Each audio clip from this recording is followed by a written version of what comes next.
Welcome aboard. This is the Admiral's Almanac, your leadership life connection, bringing leaders from all walks of life into yours so you can take charge, improve your leadership, and improve your life. With the wit and wisdom of your host, Rear Admiral Gary Hall. Welcome to the Admiral's Almanac. I'm your host, Gary Hall. Welcome aboard to all our new listeners, and thank you for joining us. And welcome back to our returning fans and shipmates. Today we continue our series, Council of Captains. Captains who have made a difference their entire career. Captains I have mentored and captains that have mentored me. Today I'm honored to have Captain Jim Cox here on our Hill Country studio here in New Braunfels, Texas. Captain Cox is a retired Navy, but he continues his mission of leading and changing the lives of young Texans for the better. Jim is a true Renaissance man. When we first met, Jim was the hangar deck officer, and I was the air boss on the amphibious assault ship Essex. When not at work, Jim was rebuilding a classic MG, bartering old watches on the internet long before eBay and the likes. Jim is an artist, craftsman, cartoonist, fly fisherman, landscape architect, and on and on. All this plus being a highly regarded naval aviator, officer, leader, and mentor. Welcome, Jim Cox, Captain United States Navy retired, to the Admiral's Almanac. Well, thank you so much for inviting me, Admiral. I really appreciate this opportunity, and I'm honored by the opportunity to speak to your listeners. And again, if people didn't pick up at the very beginning, Jim and I have known each other since I was a commander and he was a lieutenant. And we had a great deployment on the USS Essex. In fact, it was the first deployment of Essex. You remember those days well, don't you, Jim? Yes, sir, I do.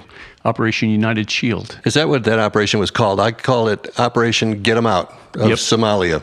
Exactly. So we did great things, and on Christmas Day, by the time Christmas rolled around on a deployment, Jim was no longer the hangar deck, but we brought him up, and he was now the handler. He was responsible for placing all the aircraft on the flight deck in accordance with the flight schedule, a challenge. And on Christmas Day, what did we have to do? We had a mission to capture a sanctions violator. Do you remember that? Very clearly, actually. Yeah, there was a sanctions violator, and it happened in the early morning hours, and by sunrise, we were launching Harriers off the flight deck and continuing with our mission to intercept the UN sanctions violator. And I remember I said, Jim, these are the aircraft we need. How long is it going to take to get them in position? And I think it was an hour to work the jigsaw puzzle of the aircraft moving about the deck. Yeah, well, we were due to go in port the next day, so all the aircraft were spotted in a manner that did not support that operation. So we had to basically do a Jenga and move them all around and get them ready to go. But the men knew what they were doing. You just had to tell them what to do, and they'd make it happen. Well, let me back up a little bit. So where are you? You're from San Antonio, Texas. Is that correct? Well, I was originally born down in the valley, but yes, my father was an Air Force officer, and we spent a lot of time in San Antonio. And my wife, as well, is a native San Antonian. Okay, so your dad basically influenced you about a career in the military. Is that correct? Yes, my father was an Air Force lieutenant colonel when he retired. An art major originally, just like my mom. But he joined the Air Force, and he was in C-130s most of his career, AC-130 gunships, Hurricane penetrators. And so I always admired my father's service. And then, interestingly, when he retired, he became an archaeologist, which was fascinating. Wow. Well, when you say AC-130 gunships, we actually got to see him in action over Somalia as the Marines evacuated the UN forces in United Shield. You then, when you graduated from high school, were you an athlete in high school? I ran track. But I was never, the best. I was just pretty good. Pretty good oftentimes is good enough. So you then went to Stephen F. Austin University. Where the heck is Stephen F. Austin University? Well, that's in the oldest town of Texas, Nacogdoches. And it's interesting. I went there kind of on a fluke because I think I went to the counselor, and he said, well, what do you want to do? And I said, well, I want to work in the outdoors, maybe something for the Forest Service or something. He goes, Stephen F. Austin. And I said, okay. So that's where I went. Here I went, and you graduated in 1982. While you were at Stephen F. Austin, you were a forestry major. Did you think about service in the armed forces? You know, even though I felt comfortable in a military family, that entire time I really had no idea that I was going to join the military. It wasn't until after I graduated that I considered that option. Well, what's interesting is you said your dad was an artist, your mom was an artist or an art major. Well, you're a pretty darn good artist yourself. So did they influence you that, or is that just talent that's in your DNA? Well, I think it runs in families. Both my parents had degrees in art, and my older brother is a commercial artist. He does a lot of the packaging and for a local grocery chain here in Texas. And then my youngest daughter, Annie, she got a scholarship to Savannah College of Art and Design, and she teaches art now at a middle school. Oh, wow. I remember giving you the announcement when Annie was born, and now she's a middle school teacher. Where has time gone? I think that a major like art, or having that art capability, really helps you solve problems. And as naval officers, that's what we do in our leadership roles, is solving problems. All right, so you then said, all right, I think I'm going to serve, and you went to AOCS, Officer Candidate School. Tell me about that. It was interesting because I looked at all the various services, all of them, Army, Air Force, Marine Corps, and Navy, and the Navy offered me the best deal. Go to Pensacola, go through, I think it was 14 weeks of training, and we'll make you an officer. We'll give you a commission, and we'll send you to flight school. So I said, sign me up. And it was challenging in those days. A lot of our fellow cadets didn't make it through the program. Yeah, I mean, it's not an easy program. So you wound up flying helicopters and went out to San Diego. And of course, we all go through, back in the day, HSL, or Helicopter Anti-Submarine Squadron Light 31, which was the Fleet Replacement Squadron. And that usually takes us about 6 months. And you wound up at the world-famous Sea Snakes. Ah, yes, Sea Snakes. So what was it like when you went from the HTs, which is the helicopter training squadrons, to getting into that SH-2F Sea Sprite? And as I always said, Sea Sprites for peace. Well, I was always amazed at how much larger each aircraft was. I mean, when you fly a TH-57, it's just like a little news helicopter, right? Bell product. And then here was this huge 13,500-pound H-2, and I'd always thought, well, I can't believe they'll let me fly this thing. And it was probably my favorite aircraft, though. Kind of like an MG. Oh, absolutely. I said, I once flew the Secretary of the Navy, and he said, wow, this is like flying an A4, only with the doors open. But it was definitely, the engines were meant for a larger aircraft, so it was definitely a sports car. Now, you wound up making 3 deployments while you were at HSL 33? I did. It was just a timing thing. And as a matter of fact, the last deployment, it was during PAC-X 89, and I think the mission was to get every ship and every helicopter and every aircraft to sea. And it was right before the Soviet Union fell. So I think they were short of pilots, and normally you'd go out with a lieutenant commander, and it was me and an AOCS classmate of mine got a detachment, and they sent us out to sea. Wow.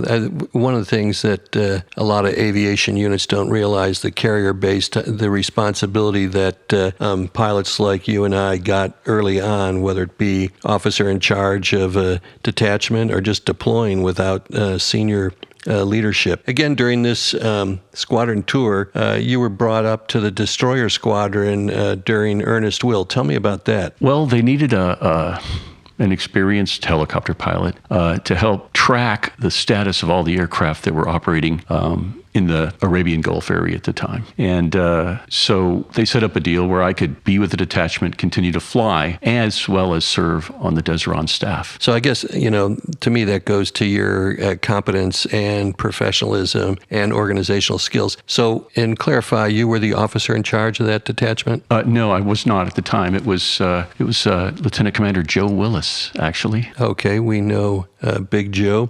You were in an environment with a detachment deployment. You were maintenance officer. You had 13 to 14 sailors. What did you learn about leadership during those deployments? Well, a lot. I mean, I think I learned early on that you can't be an expert in everything. So you have to have the ability to recognize expertise and then let those experts do their job, and just have enough of a sense to know if things are going well. Ask the right questions. You taught me that. Yeah, absolutely. Have an understanding of the boundaries, and then empower the young people to do their jobs without micromanaging them. So, and that's what we do in the Navy, is give young people responsibility and independence right away. So when you finished that tour, gosh, you had 1,000 hours in the SH-2F Sea Sprite helicopter. That's a lot of hours, and sitting on top of a radar underneath a gearbox, which probably has, I don't know if our listeners can hear the ringing in both of our ears right now. But right. Yeah. I think it had something to do with me just having 3 daughters instead of any sons. There you go. With the LN66, thank you very much. You can Wikipedia LN66. It's basically a tuna boat radar that they slapped on an aircraft to fill the need to have an aircraft on the back of frigates and destroyers to go out and do over-the-horizon targeting. So you were sent back to Texas, specifically down to NAS Corpus Christi as a flight instructor. We only choose the best aviators to become instructors, and you were with VT-27, the Boomers. And I'll have to tell you, that's where I went through flight school, where I burnt the candle at both ends, meeting my current wife, my only wife, my wife of 44 years. She was never going to date a Navy guy, and I was never going to get married, and we met, and 6 months later we were married. But that's for another podcast at another time. We're going to bring her on. So what was it like taking young aviators up for the first time that had never flown anything before? I want to say it was the best job I ever had. More precisely, it was probably just the most enjoyable job I ever had. I love teaching. I think I did well in flight school, but not everything came easy to me. So I had the ability to empathize with those that were having difficulty in certain phases of flight, and then try to put them at ease and make them feel better in the aircraft, and they tend to do better. So you, just like anything else, the more you teach, the better you get, the better teacher you become. And I think I had like 15 on-wing flights, those or students. Those are the ones that you keep basically all through the beginning of their training and until they solo. And in the beginning, some got helicopters, some got props, some got jets, and like the last 7 of them all got jets. And I think it was because I taught them the basics.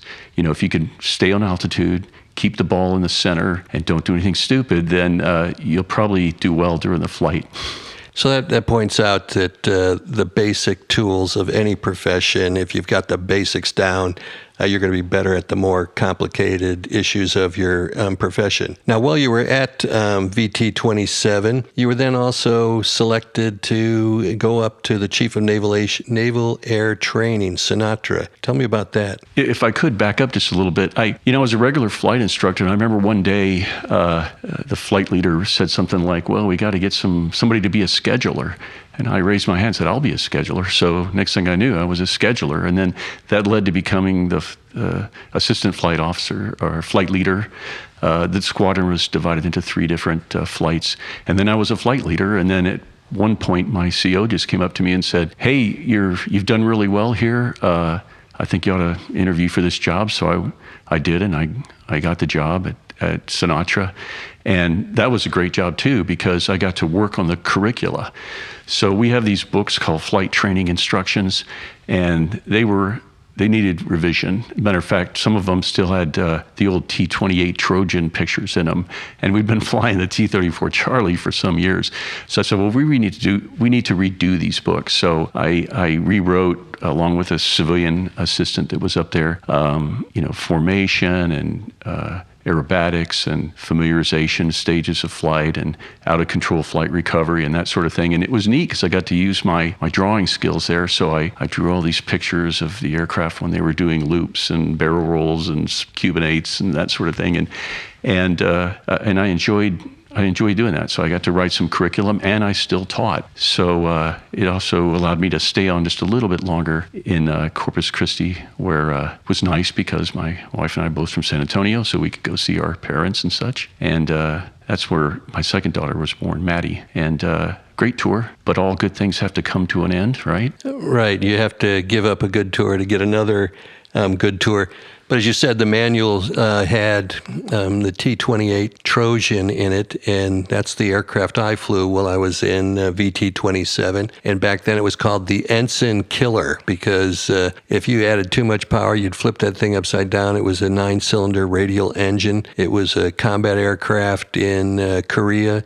It could crash, fly through pine trees, and pilots could still get out. But it was definitely a thrill to fly the T-28. In fact, one of my first night flights, it's 9-cylinder radial engine with these exhaust pipes coming out of the nacelle. And at night, the crewman who was starting me up had never done one at night. And when those flames came bolting out of the engine exhaust, he signaled that I was on fire, but really wasn't. So it definitely a manly machine. I saw one just a week or two ago in a hangar in New Braunfels, and it's huge. I mean, you had to lower the flap just to get up on the wing, right? Yeah. Oh, absolutely. It was a tremendous aircraft. I have to digress. When Jim and I were on the USS Essex, he was the handler, I was the air boss up in the tower, and we were shifting to night vision goggles. And our flight deck chief refused to wear the night vision goggles.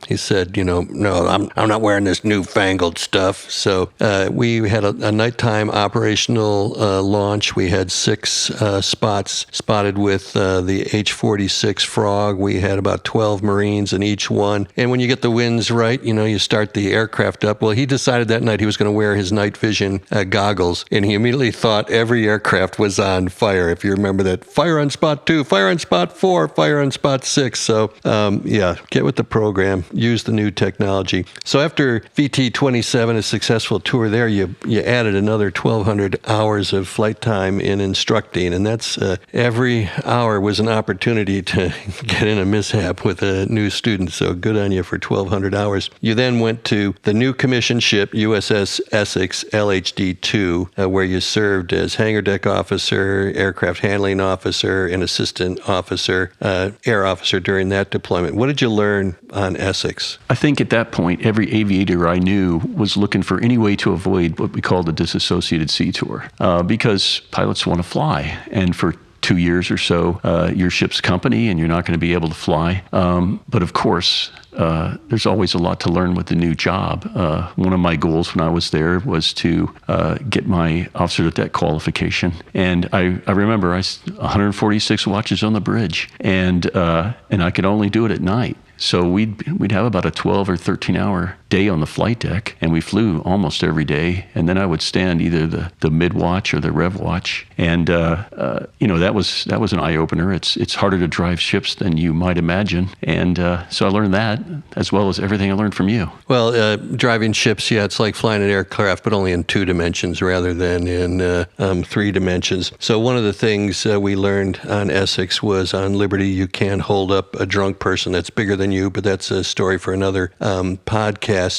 During our tour on Essex, again, we did the excavation, or the retrograde is the term they're using now, of the UN forces from Somalia, and that was quite an operation with 2 amphibious assault ships, 2 Marine expeditionary units, but it was very, very exciting. We had a lot of challenges on that deployment, including losing 2 aircraft and a couple of pilots. It's flying off ships is a dangerous business. So after Essex, you then, I think I said, wow, this guy is really, Sierra Hotel is a tremendous naval officer. And I said, we got to transition you to the new SH-60B, and I brought you with me to HSL-41 Seahawks. So how did that go, transitioning to the H-60 Bravo? You were right on the money, because the H-2 had gone away. And so here I am, a brand new lieutenant commander. I think I was frocked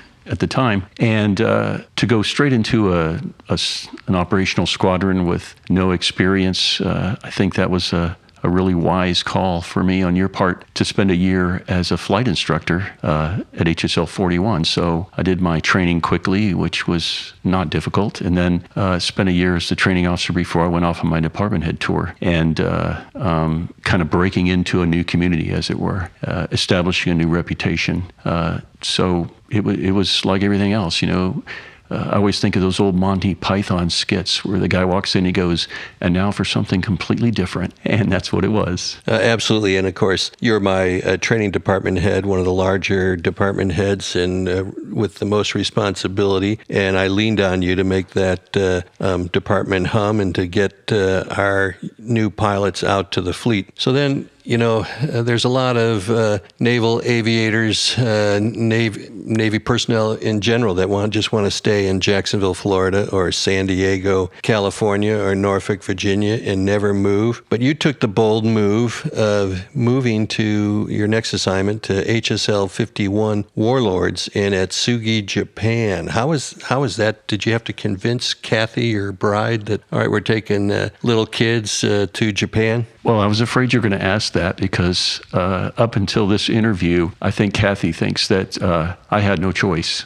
But we knew it was the right move to make. And I wanted to go to Japan. I wanted to be exposed to that culture for a little while. And plus, I knew that it was the best squadron of SH-60 Bravos in the United States Navy's had been and was for a long time after that. So where else to go other than the best? Absolutely. And it still is one of the top squadrons on the Pacific Fleet. And I'll have to flip over all the cards and be honest, I was the commanding officer of that squadron and knew what the opportunity meant for you going there. If you're going to be in the Navy, you can't just stay in Norfolk or San Diego or Seattle or Jacksonville. I mean, you join the Navy, take an assignment overseas. You will be highly rewarded, highly regarded. You'll get experience of what the United States means in the world. And I think I was recently met your daughter and talking about that, and she still remembers that experience, and she was a little girl, and my children are definitely better for it, more worldly citizens for living overseas. So after that tour, you then went to Washington, D.C. What were you doing in the manpower and personnel business in Washington? Well, myself and another commander, or I think I made commander when I was there, we would write the promotion plan for all the officers in the Navy.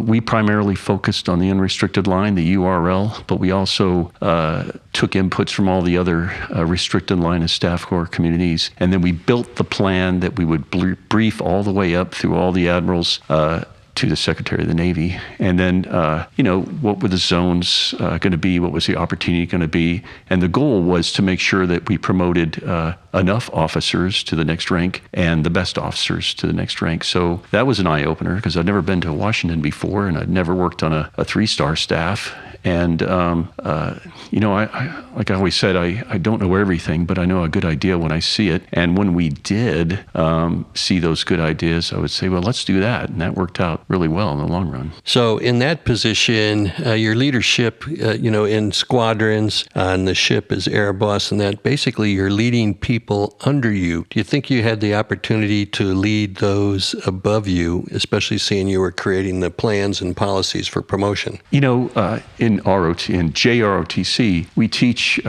both sides of the coin, followership and leadership. And anybody can be a follower and anybody can be a leader.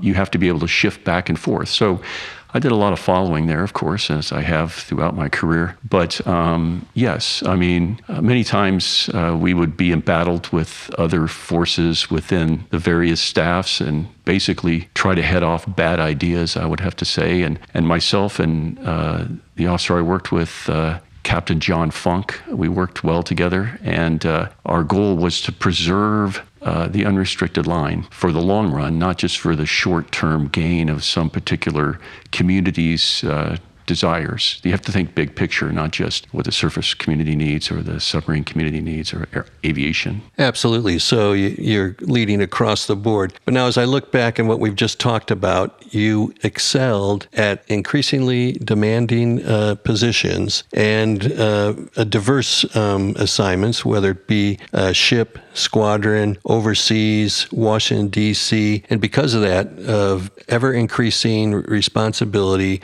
doing well in those positions, you were then selected for command of a helicopter squadron. Now, I must tell people that selection for command in our community is about 22%, meaning only 1 in 5 commanders is ever selected for operational command. So congratulations on that. What was it like going into the Battle Cats now that you had achieved command? Of course, you get, the opportunity to kind of ramp up as the executive officer for 15 months, I believe it was. I was familiar with the environment. It felt completely natural to me. HSL 43 Battle Cats, good squadron, the first squadron. I had a good CO to follow and then a good XO to support me. My philosophy was 2 things. I'll work hard, whatever it takes to get the job done. But at the end of the day, I want to feel good about what I've done. And also, all the other things aside, the Navy spends an incredible amount of money and effort and investment in people to achieve a mission, and that's to be able to operate the aircraft in the required environment and put ordnance on target first time, all the time. So that was my objective. If we couldn't do that, then what were we there for? Whether it's ordnance or rescues or over this horizon surveillance or whatever. So that was my mission, and to have a good time when we were doing it. And I learned that from you. I mean, a sense of humor and a sense of camaraderie and fun together. Well, I will tell you that in leadership, if you use humor, you got to work really hard at the serious stuff so people will take you serious as well. But I think humor is important in leadership, self-deprecating humor. So following a successful command tour, you went to the USS Peleliu LHA 5 as the air boss. So what was it like to be back on a big ship following a command? Well, it was expected because that was the normal path that you'd take. Every time I talked to my detailer throughout my career, I would just say, or I knew at that point, what was the job that you needed to take, that you were expected to take. And so that's where I went. And I followed another Battle Cat, and it was a challenge at first. I had a commanding officer that didn't really trust the air boss yet, so I had to build that rapport and that trust. And also,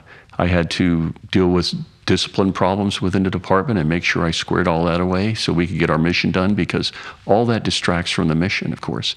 But it was a fun job. I enjoyed controlling and talking on the radio, and I always tried to keep a calm voice, because the last thing a pilot needs to hear when things are going bad is an air boss screaming at him for something. So Absolutely.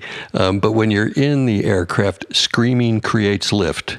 Yes. And if you're going up, you're not crashing. Well, when you said about having to build trust, I commend to our listeners the book, The Speed of Trust by Stephen Covey Jr., that the more trust that is established, the faster operations go.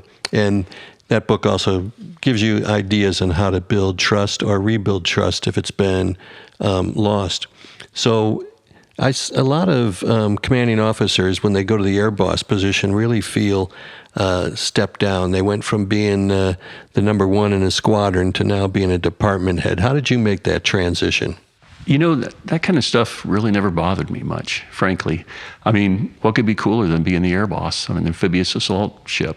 Right? For those that don't know, you've got a flight deck jersey that says boss on it. You walk around, you've got 165 to 75 aviation bosun's mates. You own the flight deck, 36 aircraft. Yeah, it's a fantastic job. So all you JOs out there, don't be afraid to go to the ship after squadron life. So after being on Air Boss, tell us how you were then later selected for Deep Draft Command, but what was the path leading up to that? You have to do well in every assignment. I wanted to backtrack a little bit. When I was the promotion planner, a lot of officers would call us, and we got to see, not only do we write the plan, but we got to analyze it after the fact for the rest of the year, basically. And you begin to see trends, and people would call up and say, well, what is it going to take to get promoted? And it's very similar to what you said, which was, we would tell them the same thing, consistently superior performance in a variety of demanding positions. And so I think what was your original question again? Your path to, and what, to be more specific, I now realize you went to the Northern Command, and that's out west. Tell us a little bit about the Northern Command and your position there. In order to serve in a joint command, you need to get joint officer qualified. So I did my first phase correspondence while I was an air boss, and back then we didn't have the connectivity that we do at sea. So I was always doing my tests and sending them in and waiting for the response to come back. And so I got that phase done. And then I went to Joint Forces Staff College in Norfolk, which was a tremendous experience. As a matter of fact, one of my classmates was the battalion commander that captured Saddam Hussein, Colonel Jim Hickey. And I didn't even know it for like halfway through the course. And then one time he sat down and he told us the whole story. So you meet these great people along the way. That was all en route to U.S. Northern Command, where I was in the Operations Directorate, J35 Future Operations. First, I was in charge of the maritime sphere, if you will, protecting America from terrorist attacks from the sea. And we also did a lot of what is called Defense Support of Civil Authorities, which is providing military assistance during natural disasters when called upon by organizations such as FEMA. And so that was very challenging. I mean, we did, wildfires and floods and primarily hurricanes in the hurricane season. So that was a very busy season. And I worked my way up till I was the deputy J35, and I ran the Future Operations Center at night, which prepared all the orders and then culminated each morning with a brief to the 4-star and I don't know how many 3-stars all over the world, and the mother of all VTCs. And I definitely put polish on it. And I met some other great leaders too, Well, first of all, I want to say, is when parents ask me how can their child be successful in the Navy, one of the 4 or 5 things I say is do more than what is expected. And you did that on Essex, more that you were not expected to get your officer of the deck credit by standing 146 watches. And then, Air Boss, you weren't expected to get Phase 1 education completed. So doing more than expected will always lead to success. Also, I was on the mother of all VTCs one time, and again, around the world, and they then called on a 3-star from Central Command, and somebody did not mute their microphone and said, oh, now we have to hear from that big, fat, bloviating general. Well, that resulted in somebody getting a special flight to the European Command to go in front of this gentleman's desk and explain why he called him a big, fat, bloviating general. So the safety tip for your career, always go on mute. Yeah, hot mics are dangerous. There you go. Well, working at the White House, a CIA agent told me, never put in email what you can say on the telephone, never talk on the telephone when you can talk in person, and when in person, never talk when a grunt will suffice. So there's some good worldly advice from the CIA. So you, from the J35, you then went and were selected for Deep Draft Command of the USS Peleliu, LHA-5, and again, the odds of being selected for command of such a ship is so small. It highlights the fact that you had a distinguished career. So what was it like going to Peleliu? It's important to say at this point that I think that's why, one of the reasons I enjoyed the Navy so much, not only that it was an adventure and that you got to do all these great things, but it was always amazing to me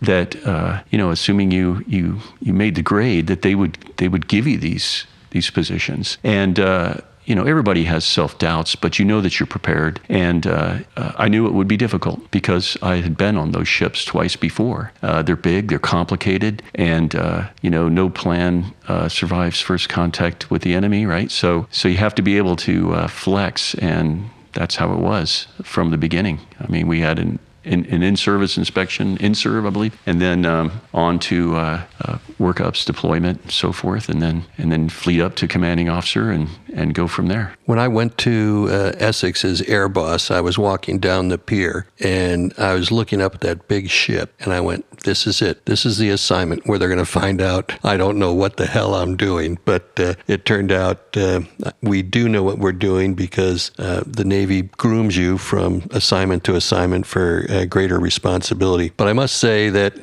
the captain we had at that time hated aviators. Do you remember that captain? I do. We couldn't wear our brown shoes. No, he wouldn't.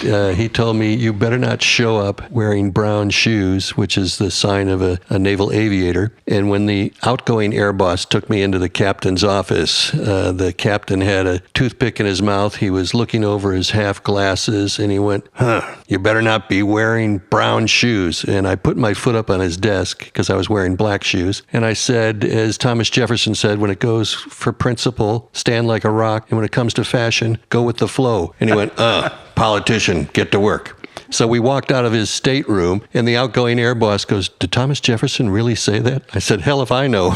So sometimes never let a good story get in the way with the truth. So, all right, so you commanded Peleliu, an exciting opportunity to spend 3 years on the ship. It was phenomenal.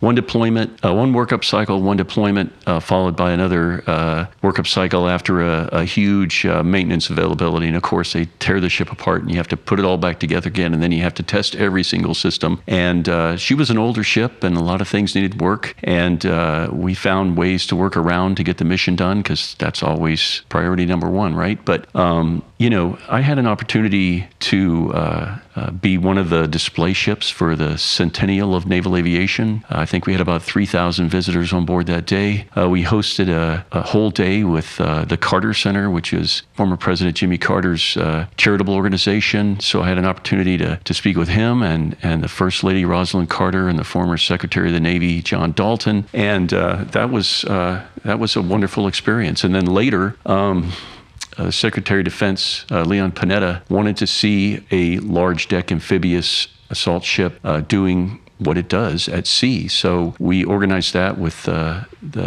Marine Expedition Unit at the time, and we did everything. I mean, he came aboard in a hovercraft. He gave out awards and made a speech and did a media event, toured the ship, including the hospital, shot Harriers on the flight deck and launched aircraft, and then flew away to Osprey. And where else are you going to get to see something like that? Now, for those that take command of a big deck ship, the good news is there's only going to be 3 times during your tour as captain that only you can save the ship or a life. The bad news is you don't know when those 3 times are going to happen. Did you have a time where you were the one that everybody looked to and your decision made a difference, or your ability to handle the ship made a difference? Yes, of course. There were many of those times when things went terribly wrong at the worst possible opportunity or moment. I think I was always good about. I never failed to meet an underway time, which is a big deal. I always went right between the bridge abutments, exactly in the middle, exactly when I was supposed to be there. So I always returning to port to pick up the tugs. And I think there was one particular time we came in and there was a heavy crosswind. The ship was being set. We started to drift towards one of the buoys, which is not devastating, but you definitely don't want to run over a buoy when you're coming into San Diego Harbor. And I had a great XO. He was a surface warfare officer, and we were looking at it, and I said, we're getting set on that buoy, aren't we? And then he goes, yep, Captain, we are. And I said, well, I'd kick it in the ass. So we went to flank speed to get a little bit of turns on the rudder, on the screw, so we could use the rudder effectively. And as we closest point approach to the buoy, instead of going to port, and which would be the normal thing you'd want to do, that would swing the stern into the buoy. I went to starboard, and of course that swung it away. We cleared the buoy, turned back, and everything was good. There were a lot of little things like that it could have gone bad, but I think that's just all this experience of flying around and landing on a ship at night. You get used to remaining calm when things look bad. Remaining calm is a hallmark of a good leader. So following 30 years in the Navy, you returned to Texas, in Texas Hill Country. You've dabbled in custom home building, landscape architecture, but you finally returned to your, I think, passion and expertise, and that's leadership. So tell us about the NJROTC program in general and any misconceptions people might have about the high school ROTC programs. I wanted to be a custom home builder when I got out, and I studied for that. And then after about 18 months of it, I decided it just really wasn't for me. And I think the thing that I didn't like about it was I was so used to working with people of honor. And not that there aren't any good builders out there, but a lot of them just don't have that same sense of honor that we have in the military, and I realized it was the wrong thing for me. But I was smart enough to be certified as a junior ROTC instructor, and so I had that certification to fall back on, and I applied for a job, and my first assignment or job was at a high school in Houston. So I got an apartment there, and I'd come home on the weekends to visit my wife and kind of cut my teeth at that particular unit for a year. And then when an opportunity to move to a high school here in San Antonio came up, I interviewed and got that job. The Junior ROTC program is a citizenship building program that's run underneath Naval Service Training Command, and completely different chain of command than the recruiting command. That's a misconception, I think, especially people who aren't familiar with the military or not familiar with the program, is that their parents are afraid that we're there to recruit their children into the military. And while some, a good number, join the military, it's definitely not the majority. As you know, I believe the statistic is only about 1 out of every 4 young Americans are even eligible to join the military for various reasons. So it tends to draw young high school kids that have family members that are in the military, or they see it as a way to change their surroundings, a new career, a new adventure, and they join ROTC. And it's a great program for young people that want to do something different. It offers a lot of different opportunities. I mean, just in my unit, we have you can be on the drill team, you can be on an athletic team, an academic team. I resurrected a civilian marksmanship program, marksmanship team where we shoot air rifles competitively, a 10-meter 3-position. So there's something for just about everyone. And then when the new freshmen come in, we recruit them, and then I give them an opportunity, and I tell them, if you don't like it, you can take a different elective. It's an elective. And many of them really enjoy it. I mean, it's like a family to them. They get really close, and we try to keep them busy. Now, you mentioned that only 1 in 4 young people ages 17 to 24 are even eligible to join the military. And so that basically excludes 26 million young people in the United States from joining the military. And the 4 reasons that they can't join the military is physical, mental, moral, and medical. Physical, them being too fat to fight. Mental is just academics. They really can't put together sentences, understand math. And moral is they've had either criminal conviction, felony conviction, and medical is, moms and dads, please don't over-medicate your children with different drugs that they don't need. But anyway, that is a challenge in the United States, and we've got to get kids back so that if they're not fit to join the military, how do they join Amazon or Federal Express or American Airlines? So it's not just about joining the military, but if 26 million kids can't join the military, what else can they do? So anyway, back to your NJROTC program.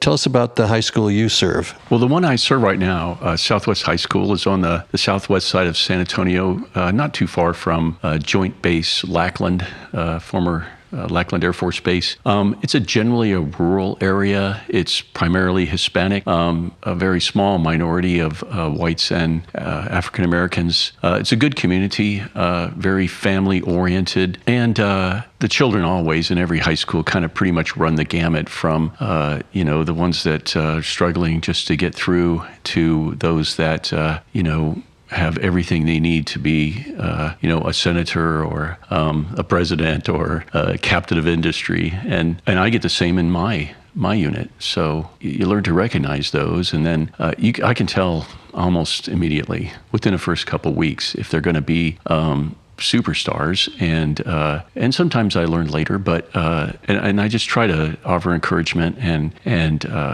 challenge them. When I was interviewing for these jobs at one of the units I didn't get the job at, the old SAGE instructor that was leaving told me these kids don't need a sage on the stage. What they need is somebody to do something with them. And unfortunately, in my school, because of their economic status, it's Title I, so a lot of additional monies from the federal government, free or reduced lunch, that sort of thing. In order to make ends meet, most of their parents have to work, or both parents work, and they work long hours. So the children need often somebody to kind of fill in the gaps, I guess, for leadership. Not that their parents aren't good parents; the majority of them are. But you go in there and you establish your credibility. Some don't care.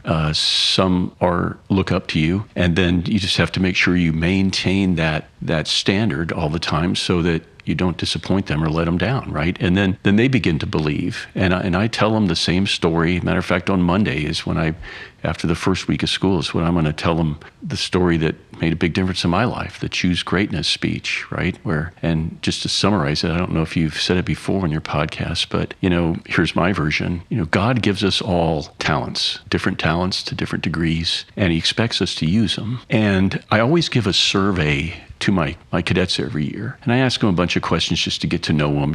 What's your favorite pastime or hobby? But one of the questions I ask them is, what are you most afraid of? And I get all kinds of answers. I'm afraid of bears. I'm afraid of spiders. But the two most common answers, second is, I'm afraid of losing somebody close to me, which we're all afraid of that, right? Someone we love. But by far, the biggest answer is afraid of failure. They're afraid of failure, or they say it in a way that's what it means.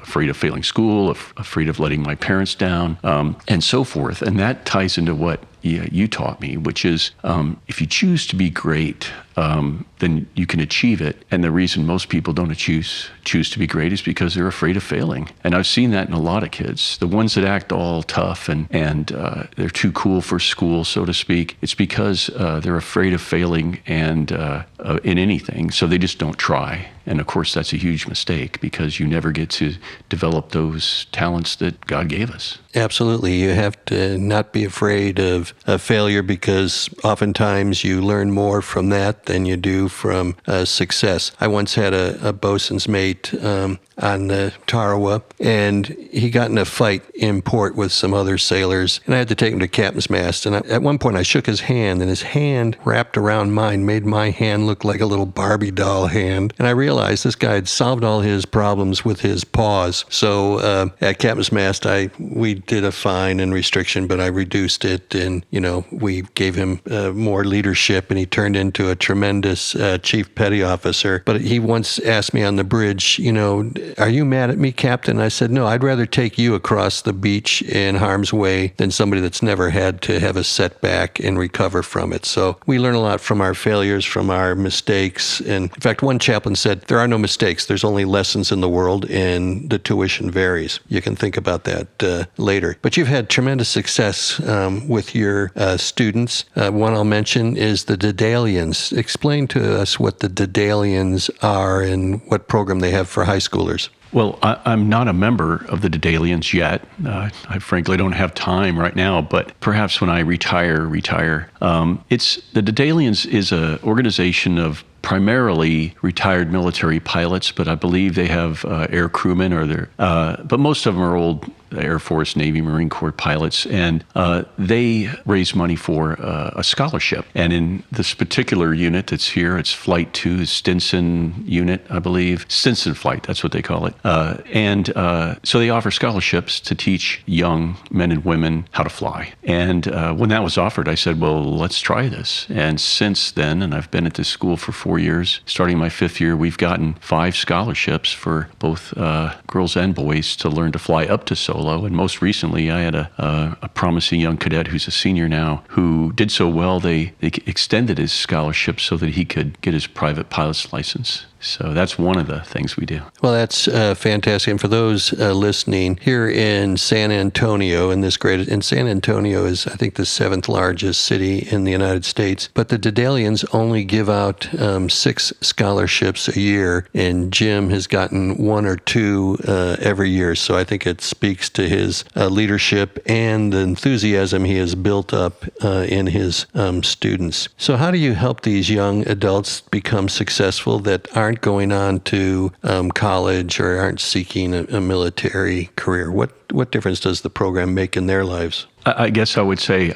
I hope that I'm helping them, because you never really can tell, right? It's that old adage, anybody can count the seeds in an apple, but only God knows how many apples are in a seed, right? So you're hoping that what you teach them is positive.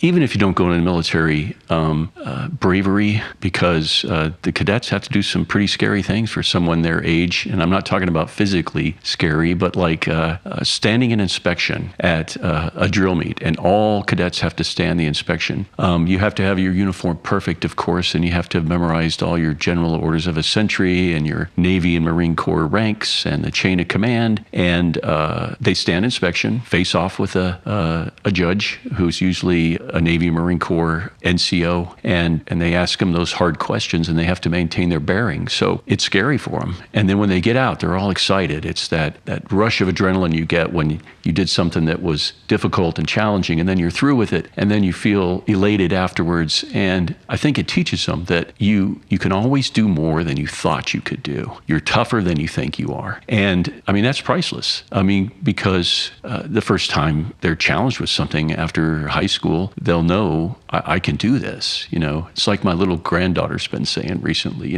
I am strong and I am kind and my body can do it. And she's 2.5, It's the cutest thing.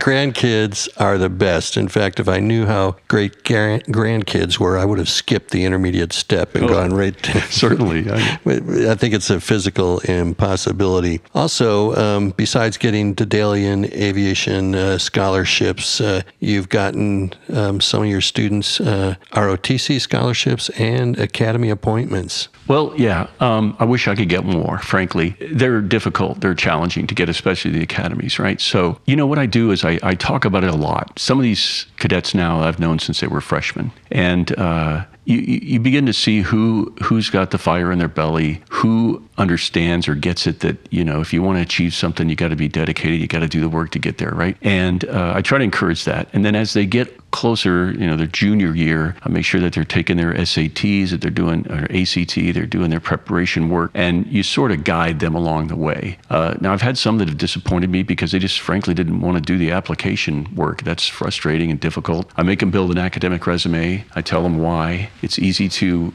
draw that information and fill in all these various applications you're applying for. But yeah, we've had some luck. I've got one young lady that's just finished her second year in the Naval Academy. She ultimately wants to be a PAO, a public affairs officer, but she'll probably be a surface warfare officer initially out of the academy. Her younger sister just finished the first year at the Air Force Academy. She also, you know her, and she also received an appointment to the Naval Academy, but she went Air Force, I think, probably just to be different from her sister, and she wants to be a fighter pilot. I remember she was being interviewed because her and another boy had gotten the Dedalian scholarships, and they did a piece on the local news. It was Great Graduates, I think is what it was called. And one of the things they asked her was, she goes, at the time, he said, "What do you want to do?" And she said, "I want to be a Navy fighter pilot." And he goes, "How many of those are in the Navy?" And she goes, "Not enough." And that's just how she was. And then I haven't gotten it. They earned it. I just helped them.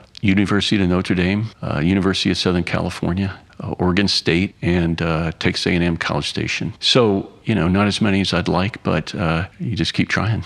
Hey, that is a big deal, especially having young men and women in service academies. I mean, high school, there's plenty of high schools out there that don't have one, and you've got a few in your 4 years. So what is a secret to success for a young person to know? Do you have like we have a checklist for everything we do in flying? Is there a 5-step or 4-step memory items for success in life? Well, I guess first of all, I would say, in Naval Air Training Operating Procedure Standardization, NATOPS. There's the prohibited maneuvers, right? Things that you cannot do in the aircraft. If you do them, then you're negligent. And the reason they're there is so we don't hurt ourselves. And of course, I knew all these things, but I remember you explaining it to me in one point, and that's the first thing I would say is don't engage in any prohibited maneuvers that would harm you or harm your aircraft, right? So now you're safe.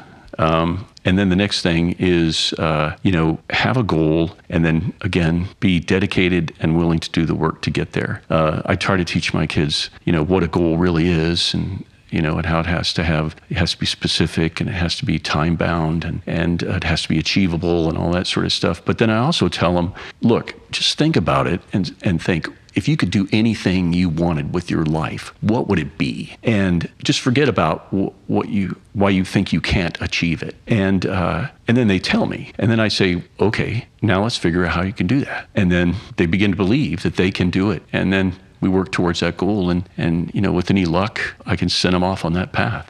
Well, your leadership not only applies to students, but it is applied to your family. I was able to meet with your daughter, Maddie, and she said, my father believed in me and said I could do anything I wanted to do. And right now she's a dolphin trainer at the aquarium in Corpus Christi, Texas, and she's the most delightful woman, and she attributes your belief in her for becoming this dolphin trainer, something she wanted to do since she was a young girl. And she also influenced my 3 granddaughters. They all now want to be dolphin trainers. Yeah, that would be Maddie. She's all my daughters are beautiful young ladies, but Maddie, she was kind of like me. She was like my dad always told me. He said, "You always try to do things the hard way."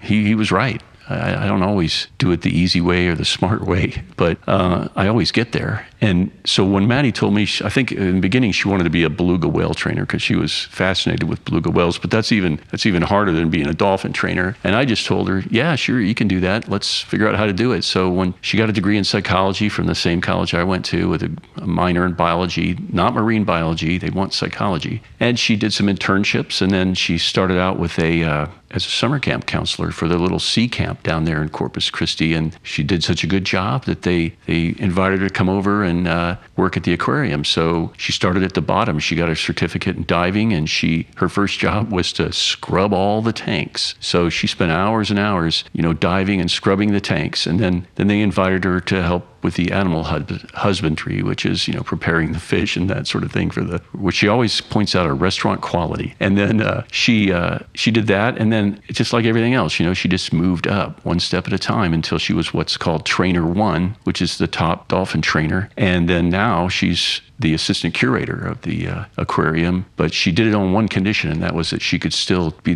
Trainer 1 also. So she just picked up additional responsibility, and she's happy. As a matter of fact, today she's in Anchorage, Alaska today as we speak, because she's always one for an adventure, Well, I think her example is perfect, that you have to clean some tanks and handle some raw fish in order to get to your final goal. You can't just say, I want to be a Navy helicopter pilot and then sign up and you're a Navy helicopter pilot. I only say that because I had some family members that said, gosh, I would join the Navy if I could have your job. And I said, well, you're prepared to go to college for 4 years. You're prepared to go to flight school for 2 years. You're prepared to go through the fleet replacement squadron for 6 months. And their eyes rolled back in their head, and they went, no, I think I'll just get a job on the base. So anyway, do you have any final thoughts about leadership, about leading young people and making a difference in the world? Well, I think it's a noble goal. You taught me that you learn to lead by leading. So nobody's really, some people have more talent than others, I suppose. But, if you want to be a leader, if you've got both the ability and the willingness to do so, right, then you just have to try. You learn to lead by leading, just like how you learn to ride a bike by riding a bike. And the more you do it, the better you get. So if it doesn't frighten you overly to become a leader in whatever your endeavor is, then just step up and lead. And you'll be successful. I think that advice is tremendous. Step up and lead. I go back to, I think it was in the early 80s, there was an aircraft carrier fire in San Diego. The fire burnt for 2 days and was brought under control. The ship was saved. But during the inquiry later, they interviewed, the investigating committee interviewed a petty officer third class, which would be an E4, and he led a firefighting team of lieutenants, lieutenant commanders, and a commander. And they said, "How did you get to lead these commissioned officers?" And his answer was, "I said, follow me." And they did. It's a great story. So follow me and people will follow you. So Jim Cox, Renaissance man, aviator, leader, mentor, friend, fly fisherman, and cartoonist. I have to mention the cartoonist. Every day as air boss, you would sign a flight plan and there'd always be a cartoon on there. And Jim's humor combined with his artwork made for some getting back at some nasty shoes occasionally, but yeah, or the Marines, or the Marines, absolutely. Well, Jim, it's always been an honor to serve with you, to hang out with you, to pull liberty with you, and to spend time with you today talking about your career and your leadership. So God bless you, and thank you for coming to our downtown studio in New Braunfels, Texas. I think I see that you took part in the fruit bar that we have in the green room. So thank you very much for being here, Jim. Final comments? Oh, thank you, Admiral. I appreciate it. And I have to say that here we are, 27 years after we first met. You were the greatest mentor I had. And here we are, so many years later, and you're still my mentor, and you're still leading. And, having an opportunity to know you in my life has been, it's enriched it tremendously. And I'll always be your friend. Thank you. Thank you. Thanks for saying all those nice things, Jim. There's a $20 bill in your gift bag on the way out. Just a 20? Just a 20. Thanks for listening to this episode of the Admiral's Almanac. Please subscribe wherever you get your podcasts. Captain Jim Cox is a tremendous friend, squadron mate, shipmate, mentor, and leader. 2 big takeaways from this episode are: 1, anyone can count the seeds in an apple, but only God can count the apples in a seed. When you lead, you plant the seeds of success in others. Point 2, choose greatness. Make good choices and don't be afraid to fail. Our failures teach us as much as our successes. Overcome your fears and you will succeed more than you'll ever fail. Bonus point, get out there and lead and learn. Again, thanks for spending time with the Admiral's Almanac. Until we meet again, here's wishing you a happy voyage home.